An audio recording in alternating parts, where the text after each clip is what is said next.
बिस्मिल्लाहिर्रहमानिर्रहीम अस्सलाम वालेकुम वरहमतुल्लाहि वबरकातुहू। प्यारे नाज़रीन, कैसे हैं आप सब लोग।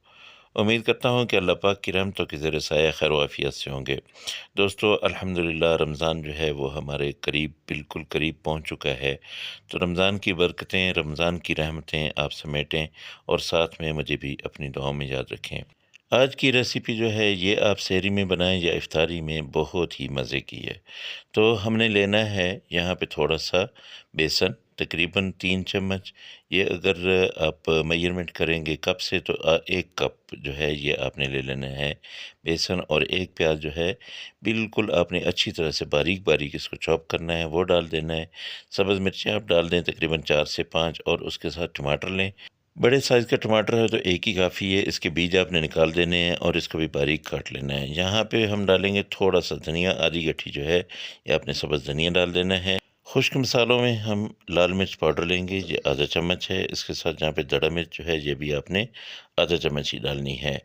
हल्दी जो है ये भी आधा चम्मच डाल दें, और नमक आप हस्बे ज़ायक़ा डाल दीजिएगा, मैं आधा चम्मच ही डाल रहा हूँ। गरम मसाला पाउडर जो है ये आधे से भी आधा चम्मच आपने डालना है। ज़ीरा साबित डालिएगा, एक आधा चम्मच है। और थोड़ी सी यानी एक चुटकी के बराबर जो है आपने अजवाइन डाल देनी है।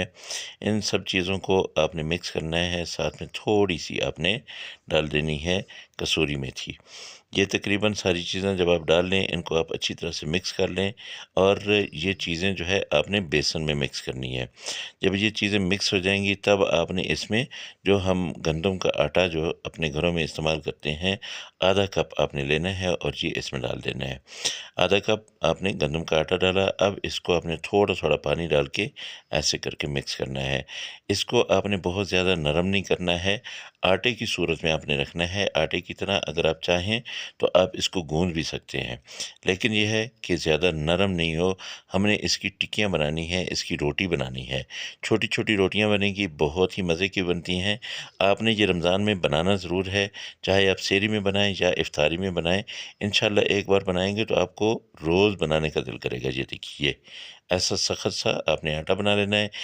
इसको कम से कम 10 मिनट आपने अलग करके रख देना है। 10 मिनट के बाद जब आप इसकी टिक्कियाँ बनाएंगे या इसकी रोटी बनाएंगे छोटी छोटी, तो ये बहुत ही ज़बरदस्त किस्म का आपकी रोटी बनेगी। ये देखिए, 10 मिनट हो गए हैं। अब हम छोटे से छोटे इसके पेड़े बनाएंगे। यहाँ पे थोड़ा सा मैं खुशका डाल लेता हूँ नीचे, और उसके बाद छोटे छोटे पेड़े बना के मैंने इसके रख लेने हैं। ज़्यादा बड़ी रोटी होगी तो ज़ाहिर है बेसन है, और बेसन जो है ये फट जाता है। इस वजह से बड़ी रोटी आपने नहीं बनानी है, रोटी छोटी बनानी है। और बहुत मोटी भी नहीं बनानी है कि इसको आप टिक्की या कबाब की शक्ल दें, वो भी अंदर से कच्चा रह जाएगा। ठीक है, ये देखिए, ये छोटा सा पेड़ा जो है इसको मैं साइड पे रख देता हूँ। इसी साइज़ के और पेड़े जो है वो मैं बना लेता हूँ। और इसके बाद मैं आपको बताता हूँ कि इसकी रोटी जो है वो आपने बनानी है, बिल्कुल नरम हाथों से बनानी है। ज़्यादा सख्ती नहीं करनी है, क्योंकि ये आटा जो है ये फट जाता है। आटे से मुराद जो हमने इसमें बेसन डाला है ना, बेसन की मिकदार ज़्यादा है और आटा कम है। तो ऐसे छोटी सी एक रोटी बना लें। और दूसरी तरफ हमने ये आप अगर चाहें तो तवा भी रख सकते हैं। मैंने फ्राई पैन में थोड़ा सा सिर्फ 2 चम्मच ऑयल जो है वो डाला है, और ये टिक्की सी इसमें डाल दी है। अब आपने तकरीबन आधा मिनट जब गुजर जाए उसके बाद इसको हिला लेना है, ताकि नीचे ना लगे। और अगर नॉन स्टिक बर्तन है तो फिर कोई बात नहीं है, फिर तो वैसे भी नहीं लगेगी। तो थोड़ी देर के बाद तकरीबन 1 मिनट 1.5 मिनट जब गुजर जाए, हल्की आंच पे आपने इसको पकाना है। तो 1.5 मिनट के बाद आपने इसकी साइड चेंज करनी है। इतना ज़्यादा घी नहीं डालिएगा कि ये उसके अंदर डिप हो जाए। आपने इसको आहिस्ता आग पे पकाना है और आराम आराम आराम से पकाना है।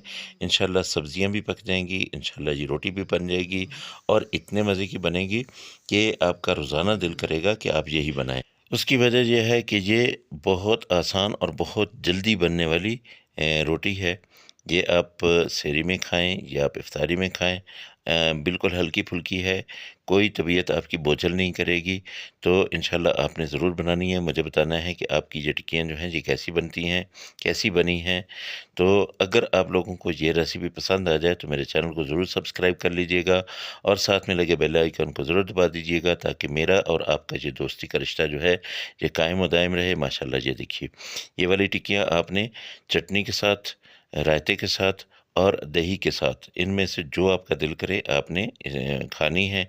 और मैंने यहाँ पे बनाई है पुदीने की चटनी, इसमें दही डाली है, टमाटर नहीं डाले। बहुत मज़े की ये भी बनी है और बहुत मज़े की ये छोटी-छोटी टिक्कियाँ सी भी बन गई हैं। अल्लाह पाक की रहमतें, अल्लाह की बरकतें आप सब लोगों के घरों में बारिश की तरह बरसती रहें। मेरे वो दोस्त जो बीमार हैं, अल्लाह पाक उनको शिफ़ाए कामिला आजिला अता फ़रमाए। जो बेरोज़गार हैं, अल्लाह पाक उनको अच्छा और बेहतर रोज़गार दे। अगली रेसिपी में फिर मुलाकात होगी। मुझे इजाज़त दें। अल्लाह हाफ़िज़। अस्सलामु अलैकुम व रहमतुल्लाहि व बरकातुहू।